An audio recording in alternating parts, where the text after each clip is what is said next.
Welcome to Historic Adventures, where we journey through time to explore the captivating tales of the past. Today, our quest takes us to the majestic Caerphilly Castle, a fortress steeped in history and mystery. Get ready to uncover the secrets of this medieval marvel with us. Let the adventure begin.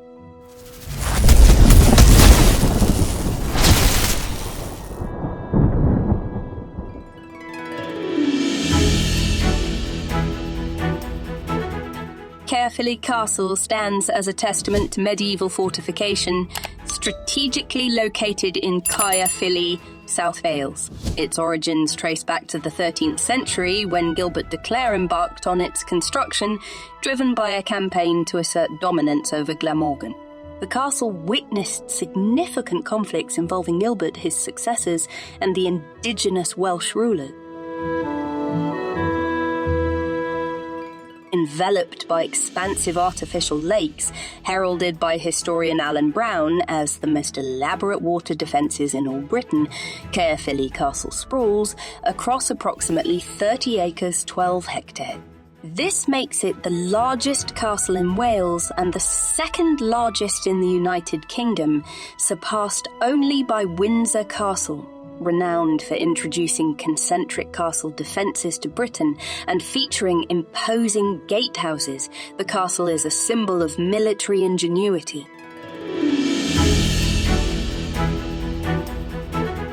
Gilbert initiated the construction in 1268 after securing the northern part of Glamorgan. Over the next 3 years, substantial resources were invested in the project despite challenges. Llywelyn ap Gruffudd, Gilbert's Welsh rival, opposed the endeavour, leading to the burning of the site in 1270 and subsequent takeover by royal officials in 1271. Despite these setbacks, Gilbert persevered, completing the castle and solidifying control over the region. The core of Caerphilly Castle, including its opulent accommodations, was erected on a central island surrounded by artificial lakes, a design likely influenced by the layout at Kenilworth.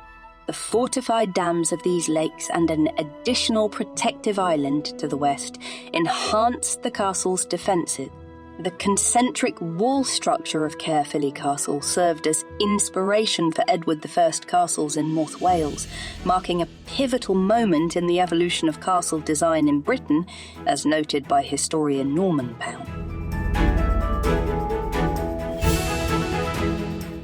In the tumultuous pages of history, this fortress bore witness to a series of significant events that echoed through the ages. The echoes of conflict resonated within its walls during the Madog ap Llywelyn revolt of 1294, the Llywelyn Bren uprising in 1316, and the tumultuous overthrow of Edward II in 1326 to 1327. As the 15th century unfolded, the fortress succumbed to a gradual decline, exacerbated by the draining of its once formidable lakes and the systematic dismantling of its stone walls in the 16th century. However, a new chapter dawned for this historic stronghold in 1776 when the Marquesses of Bute assumed ownership. Under the meticulous care of the third and fourth Marquesses, a comprehensive restoration initiative breathed new life into the dilapidated castle. The castle's fortunes took a turn for the better, reclaiming its former glory. Fast forward to 1950, and a pivotal moment in the castle's narrative unfolded as it transitioned into the hands of the state. A thoughtful restoration project saw the resurrection of the water defences, restoring the castle to its original grandeur. In the 21st century, the responsibility of preserving this cultural gem rests with the Welsh heritage agency Cadw. Today, this historic site stands not only as a testament to its turbulent past, but also as a thriving tourist attraction, inviting visitors to immerse themselves in the rich tapestry of its storied history. Caerphilly Castle, a formidable fortress emerged in the latter half of the 13th century, a testament to the Anglo-Norman expansion into South Wales. The Normans, embarking on their incursions into Wales from the late 1060s onwards, strategically advanced westward from their recently occupied bases in England. This territorial expansion manifested through the construction of imposing castles and the establishment of regional lordships. The pivotal task of subjugating the region of Glamorgan was entrusted to the Earls of Gloucester in 1093. Over the course of the 12th and early 13th centuries, relentless efforts unfolded, marked by intense conflicts between the Anglo-Norman lords and the indigenous Welsh ruler. In 1217, the influential de Clare family assumed control of the earldom, steadfast in their pursuit to conquer the entirety of the Glamorgan region. This enduring struggle laid the foundation for the formidable Caerphilly Castle, a symbol of medieval power and strategic dominance. In the year 1263, Gilbert de Clare, commonly referred to as Red Gilbert due to the distinctive colour of his hair, inherited the familial estates. Concurrently, in Glamorgan, a formidable figure emerged in the form of the native Welsh prince Llywelyn ap Gruffudd. Exploiting the tumultuous backdrop of the Civil War in England between Henry III and rebel barons in the 1260s, Llywelyn strategically expanded his influence throughout the region. In 1265, seizing the opportunity, Llywelyn formed an alliance with the baronial faction in England, securing in return the authority over the local Welsh magnates spanning the entire region, including the significant territory of Glamorgan. Sensing a direct threat to his lands and authority, Gilbert de Clare aligned himself with Henry III in opposition to the rebel barons and Llywelyn's growing power. This intricate web of alliances and power dynamics set the stage for a pivotal chapter in the historical narrative of the time. In the aftermath of the baronial revolt between 1266 and 1267, Gilbert de Clare seized the opportunity to extend his influence northward into Glamorgan from his central stronghold in Cardiff. Commencing in 1268, de Clare embarked on the ambitious endeavour of constructing a fortress in Caerphilly to assert control over his newly acquired territories. Situated strategically in the basin of the Rhymney Valley, alongside the Rhymney River, and in close proximity to a former Roman fort, the Caerphilly Castle project unfolded with remarkable celerity. The initial phases involved the rapid excavation of ditches to delineate the foundational contours of the castle, the hasty erection of temporary wooden palisades, and the establishment of extensive water defences achieved by damming a nearby stream. The construction progressed expeditiously, encompassing the swift development of walls and internal structures that constituted the core of the castle. Although the identity of the castle's architect and the precise financial outlay for its construction remain shrouded in historical obscurity, contemporary estimates propose a staggering cost, potentially rivaling renowned fortresses like Conwy or Caernarfon, amounting to a formidable sum of £19,000, a considerable financial investment for the epoch. In response to Llywelyn's intervention, conflict was averted through the diplomatic initiatives of Henry III. De Clare persisted in his construction efforts, and in 1270, Llywelyn retaliated by launching an attack that resulted in the burning of the site, likely obliterating the temporary defences and store. Undeterred, De Clare resumed construction the following year, escalating tensions. In response, Henry dispatched two bishops, Roger de Mayland and Godfrey Gifford, to assume control of the site and facilitate a resolution to the ongoing dispute.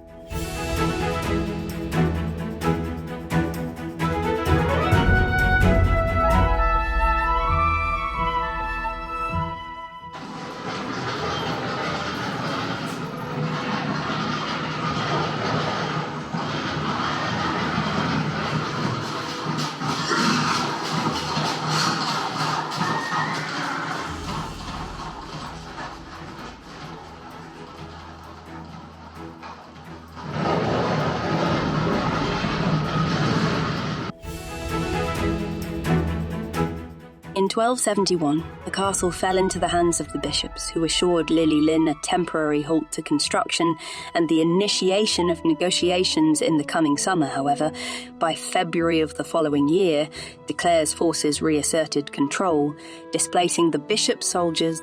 Despite de Clare's protestations of innocence, construction resumed unabated. Neither Henry nor Lili Lyn could promptly intercede, allowing de Clare to assert dominance over the entirety of Glamorgan.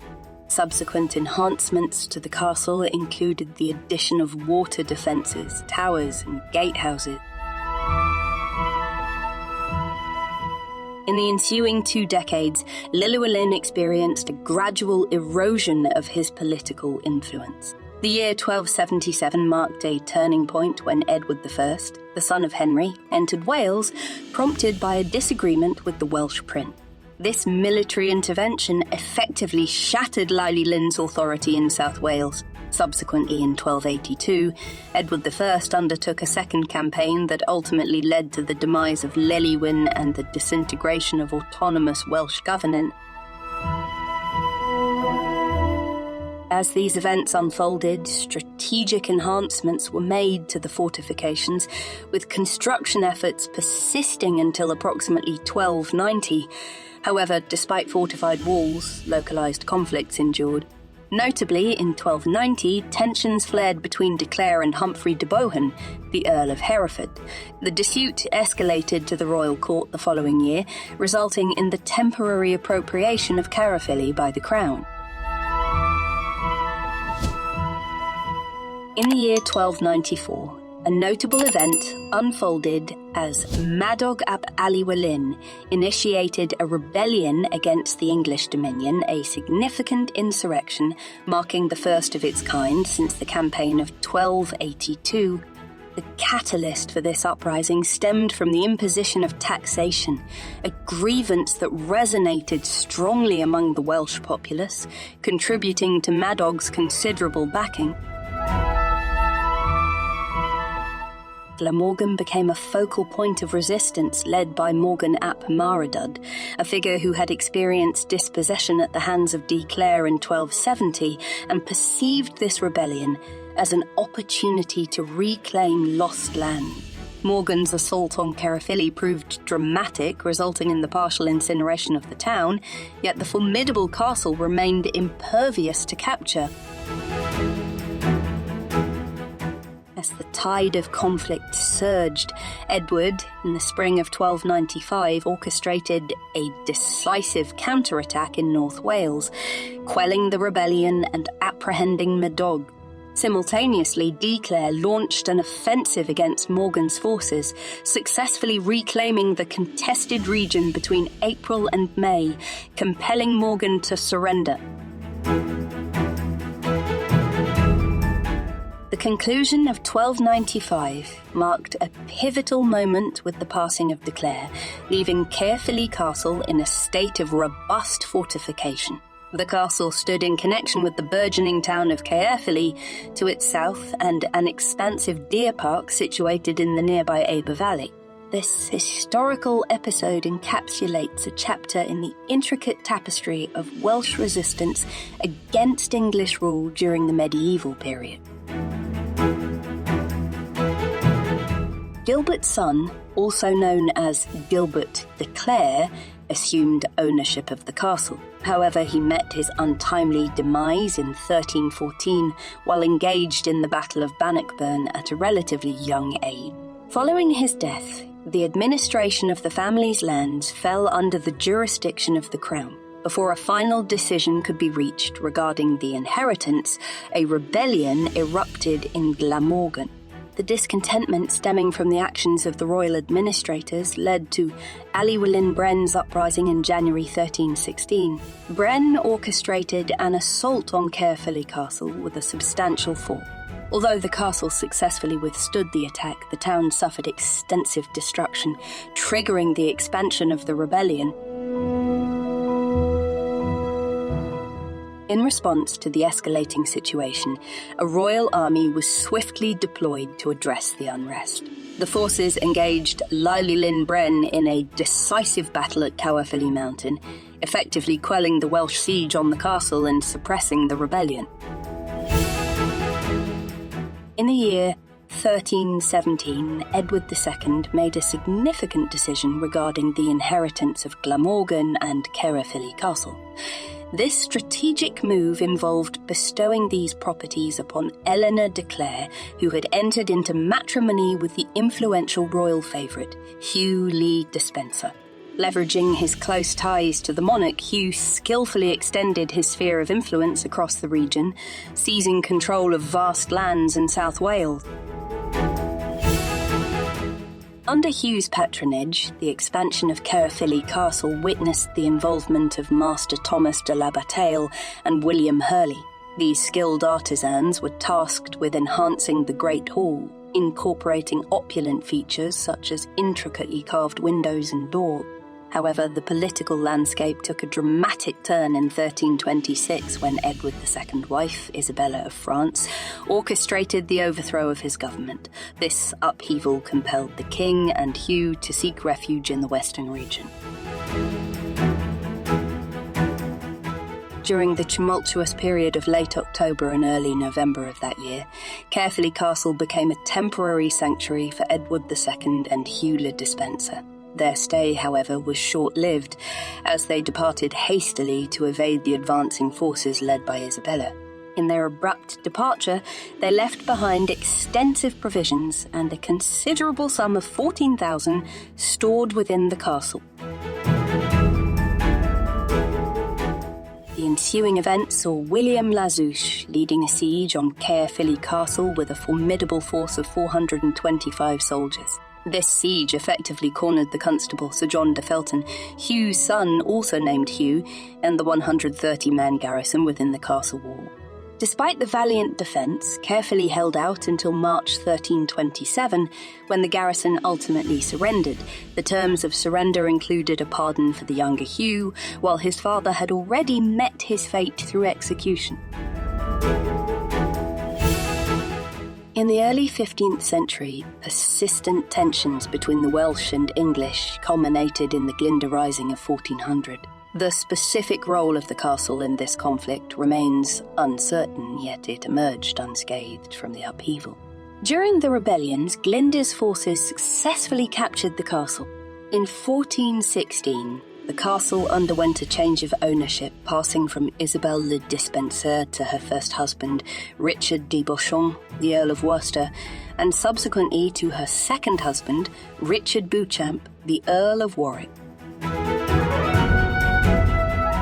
Isabel and her second husband, recognizing the strategic importance of the castle, invested significantly in its restoration. They undertook extensive repairs, transforming it into their primary residence in the region. In 1449, ownership transitioned to Richard Neville, and in 1486 it came into the possession of Jasper Tudor, the Earl of Pembroke. The castle's rich history reflects the ebb and flow of power dynamics during this tumultuous period. In the wake of 1486, Caerphilly Castle experienced a gradual decline, overshadowed by the more fashionable Cardiff Castle. The once robust water defences, reliant on well-maintained sluice gates, succumbed to neglect, resulting in the gradual drainage of the surrounding water element. Renowned antiquarian John Leland, during his visit to Caerphilly Castle in 1539, depicted its formidable walls, noting their remarkable thickness. However, apart from a solitary tower repurposed for holding prisoners, the castle lay in ruins, enveloped by marshland. By 1583, the castle had entered a new phase as it was leased to Thomas Lewis. Unfortunately, this period marked a significant setback for Caerphilly Castle, as Thomas Lewis, in a bid to enhance his own residence, systematically stripped the castle of its stone. This deliberate act of dismantling resulted in extensive damage, altering the once majestic structure and diminishing its historical integrity. During this time, the castle found itself utilised for the manorial court of Henry Herbert, the Earl of Pembroke. In 1642, the English Civil War erupted, pitting royalist supporters of Charles I against parliamentarians. South Wales, predominantly sympathetic to the royalist cause, became a focal point of the conflict. Amidst this turmoil, a small fort, emerged overlooking Caerphilly Castle to the northwest, situated on the grounds of the ancient Roman fort. The construction's origin remains uncertain, as it is unclear whether royalist forces or the parliamentary army, which occupied the region in March 1646 during the war's final months, were responsible. The strategic placement of the fort's guns would have commanded the interior of Caerphilly Castle. The historical record is ambiguous regarding Parliament's intentions, leaving uncertainty as to whether Caerphilly Castle was intentionally slighted to thwart its potential use as a fortification. While several towers had collapsed by the 18th century, possibly indicating deliberate damage, an alternative explanation arises. It is likely that the deterioration resulted from subsidence damage triggered by the retreat of water defences, as no concrete evidence supports the notion of Parliament issuing orders for deliberate destruction.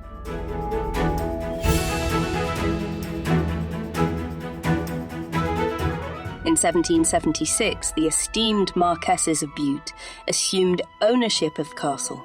The inaugural Marquess, John Stuart, undertook measures to safeguard the castle's ruin.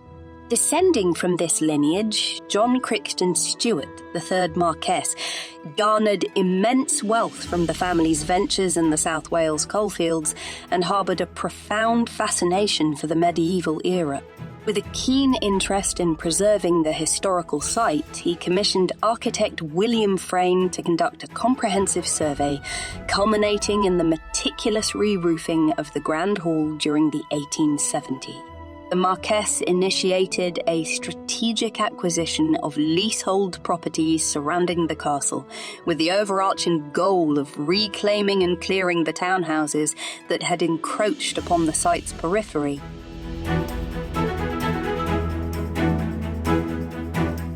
The fourth Marquess, John Crichton Stuart, demonstrated a fervent dedication to restoration and construction, spearheading a substantial project from 1928 to 1939, methodically addressing the stonework. Meticulous repairs were undertaken, utilising moulds to authentically recreate absent elements.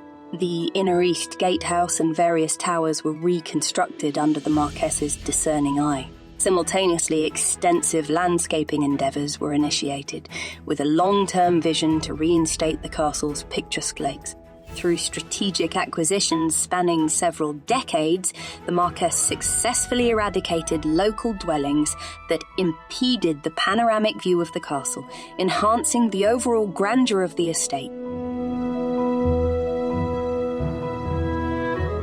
In 1947, upon the inheritance of Caerphilly Castle by John Crichton Stuart, the fifth Marquess, a significant chapter unfolded in its history. At that time, the Bute family had already divested itself of the majority of its land in South Wales.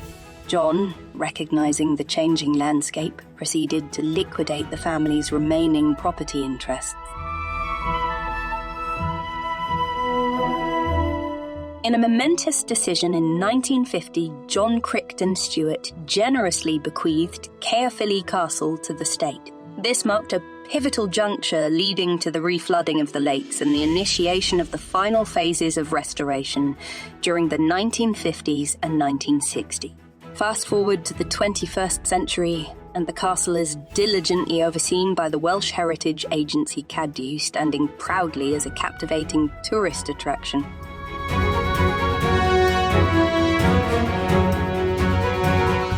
In the year 2006 alone, the castle welcomed an impressive count of 90,914 visitors, attesting to its enduring allure. Recognised for its historical significance, Caerphilly Castle holds the distinction of being a scheduled monument and enjoys the prestigious status of a Grade 1 listed building.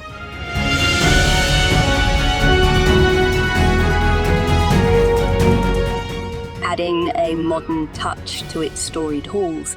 The Great Hall has been made available for wedding ceremonies, providing a unique and enchanting backdrop for couples seeking to exchange vows in a setting steeped in centuries of history. As Caerphilly Castle continues to stand the test of time, it stands as a testament to the confluence of heritage, preservation, and contemporary utility.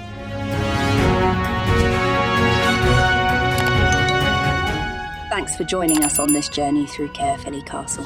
We hope you've enjoyed exploring its rich history and breathtaking architecture. If you had as much fun as we did, why not show some love by hitting that like button and subscribing for more historic adventures? Until next time, stay curious and see you soon.